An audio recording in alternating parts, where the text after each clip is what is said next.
तुम्ही पाहत आहात MCN न्यूज मराठी। बुलढाणा जिल्ह्यातील मेहकर तालुक्यामध्ये गेल्या अनेक दिवसांपासून पावसाने दांडी मारल्याने शेतकऱ्यांवर दुबार पेरणीचे संकट ओढवले होते। दरम्यान 26 जून रोजी सकाळपासून संततधार पावसाने रात्रंदिवस दमदार हजेरी लावल्याने परिसरातील नदी नाले तुडुंब भरून वाहत आहेत। शेतामधील बांध फुटून गावालगत पाणी वाहल्याने गावांना नाल्याचे स्वरूप आले होते। शेतकऱ्यांचे व व्यापाऱ्यांचे जनजीवन विस्कळीत झाले आहे।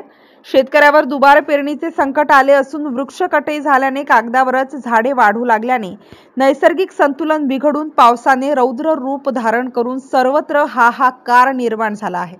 सतत 2 दिवस पाऊस पडून घरांचे व शेतीचे मोठे नुकसान झाले तरी संबंधित लोकप्रतिनिधी, विद्यमान मंत्री, आमदार यांनी आदेश देऊन नुकसान झालेल्या घरांचे व शेतीचे पंचनामे करून मदत देण्याची मागणी नागरिक करीत आहेत।